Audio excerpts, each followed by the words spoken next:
Welcome to red TV. నేను మీ తేజ. హరిహర వీరమల్లు సినిమాకి సంబంధించి మొదటి రోజు కలెక్షన్స్ అసలు ఎలా ఉన్నాయి?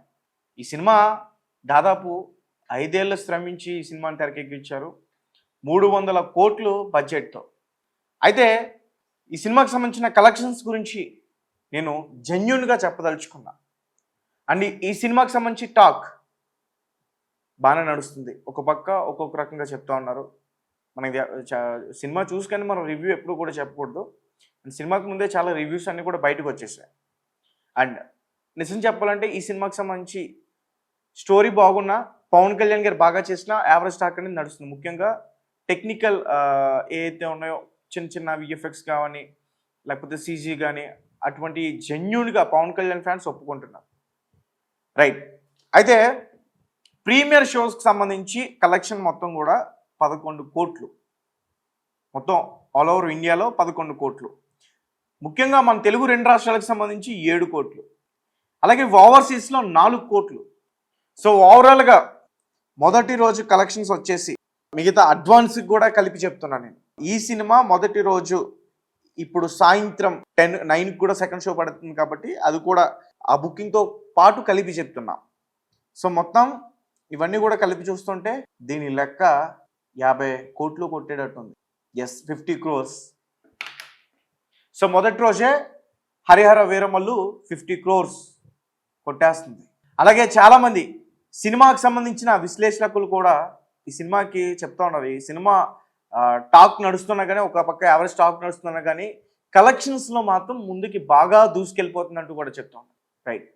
అసలు యావరేజ్ టాక్ ఏంటి? ఎందుకు యావరేజ్ టాక్ అనేది బయటకు వచ్చింది? ఫ్యాన్స్ ఎంత ఎంజాయ్ చేస్తున్నా, టికెట్స్ ఎంతలా బుక్ అవుతున్నా, ఎందుకు ఈ టాక్ నడుస్తుంది అనే దాని గురించి నేను పూర్తిగా చెప్పేందుకు ప్రయత్నిస్తాను.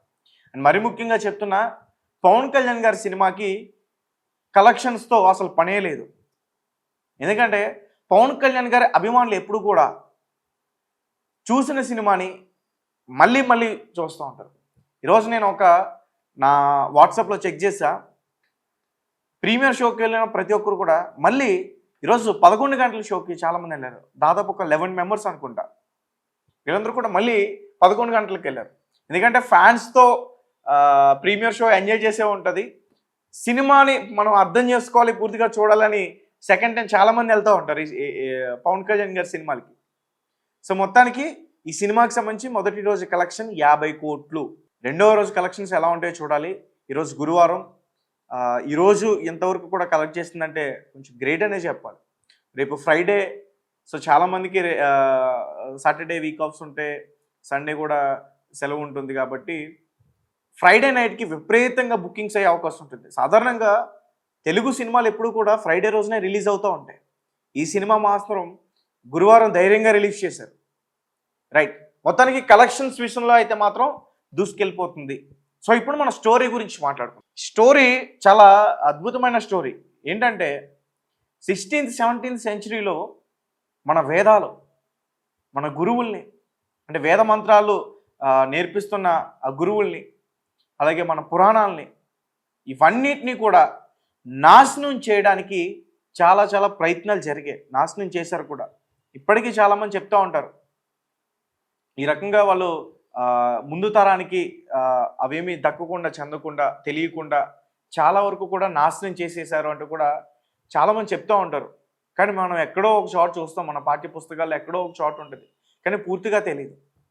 అయితే ఇప్పటివరకు మనం చూసింది ఔరంగజేబ్ గురించి చూసింది, విన్నది ఒక ఎత్తు అయితే, ఈ సినిమాలో ఔరంగజేబ్కి సంబంధించిన అసలు ఏం చేశాడు అనేది కొంచెం క్లియర్గా, కొంచెం డెప్త్గా చెప్పే ప్రయత్నం చేశారు.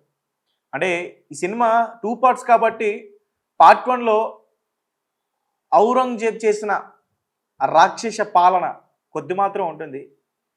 తర్వాత ఆ రాక్షస పాలనని ఎదుర్కోవడానికి, తన గురువుల్ని కాపాడుకోవడానికి హీరో ఎలా అయితే ప్రయత్నిస్తాడో ఆ ప్రయత్నం వరకు వెళ్ళి అతని దగ్గర ఆగి అక్కడ ఆగిన సినిమా.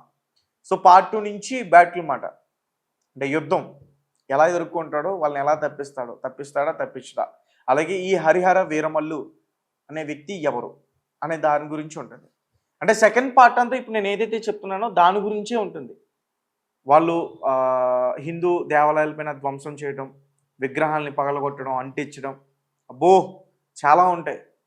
అలాగే ఆ పురాణాలని కాల్చేయటం, ఆ గ్రంథాలని కాల్చేయటం, ఆ వేద వేద వేదాలు రాసిన అవన్నీ కూడా కాల్చేయటం, ఇవన్నీ కూడా జరుగుతూ ఉంటాయి.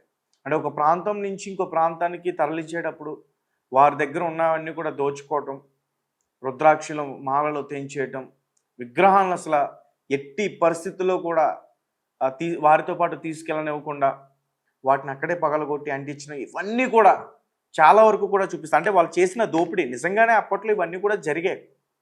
ఎవరికీ తెలియదు. రామ మందిరాన్ని ఆ ప్లేస్‌లో బార్బీ మసీద్ నిర్మించడానికి ఎన్ని ప్రయత్నాలు జరిగాయి. ఇంకా ఆలయాల్ని కూల్చి దానిపైన మసీదులు ఎన్ని నిర్మించారు. ఇవన్నీ కూడా చాలా వరకు జరిగాయి. అండ్ ఈ సినిమాలో ఔరంగజేబ్ హిందువులతో పాటు ముస్లిమ్స్‌ని కూడా చాలా వరకు హింసించాడు. వాళ్ళ దగ్గర నుంచి దోచుకునేందుకు కూడా ప్రయత్నించాడు. ఆ సీన్స్ కూడా చాలా అద్భుతంగా చూపించారు ఎలా ఏంటి అనేది. అలాగే హిందువులపైన దాడి చేస్తున్నప్పుడు భారతదేశానికి సంబంధించిన ముస్లిమ్స్ ఏ విధంగా వారికి సహాయపడ్డారో, ఏ విధంగా వారికి వారి వైపు ఉండి నిలబడి పోరాడారో, మరణించారు ఔరంగజేబ్ చేతిలో. అలాంటి సీన్స్ కూడా చాలా అద్భుతంగా చూపించారు. ముఖ్యంగా ఈ 17th, 16th సెంచరీలో జరిగిన ఆ దారుణాలన్నింటినీ కూడా బేస్ చేసుకుని ఈ హరిహర వీరమల్లు అనే స్టోరీ తెరకెక్కింది. హరిహర అంటే దాని పదం నేను చెప్పను, మీరు సినిమాలో చూడండి. హరిహర వీరమల్లు అనే వ్యక్తి ఎవరో అది కూడా నేను చెప్పను, మీరు సినిమాలో చూడండి. ఎందుకంటే ఇప్పటివరకే చాలా క్లిప్స్ అన్నీ కూడా బయటకు వచ్చేస్తున్నాయి. ఇకపోతే సినిమాకి బాగా ప్లస్ పాయింట్ ఏంటంటే కీరవాణి గారి మ్యూజిక్. వితౌట్ కీరవాణి గారి మ్యూజిక్ అసలేం లేదు సినిమాలో. పవన్ కళ్యాణ్ గారి యాక్టింగ్ కూడా కీరవాణి గారి మ్యూజిక్ తర్వాత అని చెప్పాలి, ఖచ్చితంగా ఒప్పుకోవాలి. ఫ్యాన్స్ కూడా ఒప్పుకోవాలి, నేను కూడా ఒప్పుకుంటాను. చాలా అద్భుతంగా అంటే చాలా అద్భుతంగా ఇచ్చారండి కీరవాణి గారి మ్యూజిక్. అసలు సంగీతంతో రాళ్ళు కదులుతాయి అంటారు. సంగీతంతో ప్రేక్షకులందరినీ కూడా మాయ చేస్తారు ఈ హరిహర వీరమల్లు మ్యూజిక్తో. అతని ఎంట్రీ సీన్ ఏదైతే ఉంటుందో అక్కడ ఉంటుంది బీజిఎం. నార్మల్గా మనం గ్లిప్స్లో చూసాం, కానీ థియేటర్లో బీజిఎం వింటే ఉంటుంది నిజంగా. రిపీట్, థియేటర్లో ఆ బీజిఎం కనుక వింటే ఉంటుంది అసలు గూస్ బూమ్స్ అసలు మనందరికీ కూడా. సో చాలా చాలా మంచి మంచి సీన్స్ అయితే ఉన్నాయి, మంచి మంచి యాక్షన్ ఎపిసోడ్స్ అయితే ఉన్నాయి. ఖచ్చితంగా ప్రతి ఒక్కరికి నచ్చే సినిమా ఇది. కేవలం పవన్ కళ్యాణ్ గారి అభిమానులు నచ్చే సినిమా అయితే కాదు ఇది. ఒక చారిత్రాత్మక సినిమా ఇది. అప్పట్లో హిందువులు, భారతీయులు ఏ రకంగా దాడుల్ని ఎదుర్కొన్నారు, వాటి నుంచి మన వస్తువుల్ని, ఈ కోహినూర్ వజ్రాలు అలాంటి విలువైన వస్తువుల్ని ఎట్లా కాపాడుకునే ప్రయత్నం చేశారు, తర్వాత ఎలా ఎత్తిగెలిపారు, ఇవన్నీ కూడా చాలా అద్భుతంగా చూపించారు. ప్రతి ఒక్కరు కూడా చూడాలి. మహేష్ బాబు ఫ్యాన్స్ కావచ్చు, ప్రభాస్ ఫ్యాన్స్ కావచ్చు, ఎన్టీఆర్ ఫ్యాన్స్ కావచ్చు, అల్లు అర్జున్ ఫ్యాన్స్ కావచ్చు, జగన్ అభిమానులు కూడా ఈ సినిమాని చూడొచ్చు. అందరూ కూడా చూడాల్సిన సినిమా ఇది. టికెట్స్ బుక్ చేసుకోండి, మీ దగ్గరలో ఉన్న థియేటర్స్కి వెళ్ళండి, చూడండి, ఎంజాయ్ చేయండి. సో కలెక్షన్స్ అయితే ఎలా ఉన్నాయి? దాదాపు కలెక్షన్స్ 50 కోట్లు అయితే దాటేసాయి. మీరేమంటారు?